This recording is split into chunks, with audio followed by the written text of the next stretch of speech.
بسم اللہ الرحمن الرحیم۔ غلامی، ظالموں کے سامنے جھک جانا اور کچھ کر نہ پانا، ہمت کھو دینا اور ان کی اطاعت و فرما برداری میں اپنی زندگیوں کو برباد کرتے رہنا، یہ وہ عمل ہے جس کا آغاز دل کے ساتھ ہوتا ہے۔ ظالم ہمیشہ وہ راستے اور وہ اسالیب، وہ ٹیکٹیکس یوز کرتا ہے جس کے ذریعے وہ لوگوں کے دلوں کو کنٹرول کرتا ہے، ان کے دماغوں کو چینج کرتا ہے، ان کو ریڈی کرتا ہے کہ وہ انہیں اوبے کریں، سسٹم کو کے خلاف آواز تک نہ اٹھا سکیں بلکہ سوچ تک نہ سکیں، اور اس بات کو تسلیم کر لیں کہ ذلت اور رسوائی جس میں وہ جی رہے ہیں وہی اصل کے اندر عزت اور وہی بلندی ہے۔ یہ وہ بیسک تھیوری ہے جس کے اوپر ہر دور کے ظالم نے عمل کیا، اور آج کا ظلم بھی اصل کے اندر اسی چیز کے اوپر کھڑا ہے۔ آپ دیکھیں فرعون نے یہ جو دعویٰ کیا انا ربکم الاعلی، حقیقت یہ ہے کہ یہ دعویٰ ایک عقیدے کے اظہار سے زیادہ ایک تکبر کا اظہار ہے۔ یہ اعلان ہے کہ میں ہی ہوں جو تمہاری زندگیوں کا مالک ہوں، میرے ہی ہاتھ میں تمہاری عزت اور ذلت ہے، جسے چاہوں قتل کر دوں، جسے چاہوں باقی رکھوں۔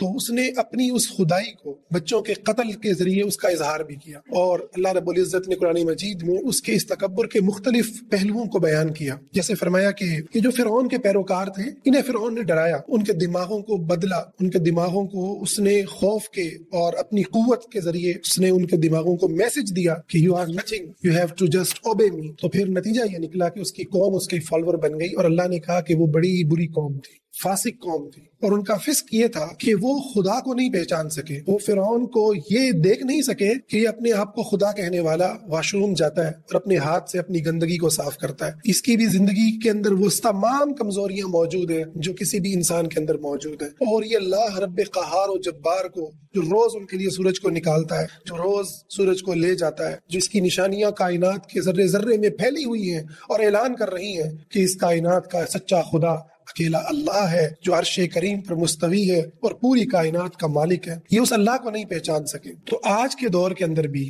جو سسٹمز ہیں اور جو ظلم کرنے والے ہیں لوگوں کے مائنڈ سیٹ ہے، بیسیکلی وہ اس کو چینج کرتے ہیں۔ اس کے لیے مختلف قسم کی چیزیں ان کے دماغوں میں ڈالی جاتی ہیں، جیسے یہ کانسیپٹ کہ مذہب کا سیاست سے کیا لینا دینا، مولوی صاحب کو تو مسجد اور مدرسے کے اندر رہنا چاہیے، اس کا سیاست سے کیا لینا دینا۔ یہ کانسیپٹ آج اسلام کو رولنگ کرنے میں، اسلام کو حکمرانی کرنے میں ایک بیسک جو ہے وہ اس کے راستے میں ہرڈل ہے۔ اسی طریقے سے یہ کانسیپٹ کہ حکمران جو مرضی کرے، عام مسلمان کا اس سے کوئی لینا دینا نہیں۔ عام مسلمان کا کام ہے حکمران کی پیروی کرے اور اس کی اطاعت کرے، فرما برداری کرے، اب حکمران جانے اور خدا جانے۔ اس طرح کی بہت ساری تھیوریز ہیں جو لوگوں کے اندر انجیکٹ کی جا رہی ہیں، حالانکہ اللہ رب العزت اس کے مقابلے میں جو کانسیپٹ دیتا ہے ایک مسلمان کو، وہ یہ ہے کہ ہر مسلمان جو ہے وہ حضرت آدم علیہ السلام کی اولاد میں سے ہر انسان، اور مسلمان پھر ان کا وہ سچا اور ان کا صحیح معنوں میں وہ وارث بیٹا ہے کہ جو اس خلافت کو، اس ذمہ داری کو، زمین پر اللہ کے حکم کو غالب کرنے کی،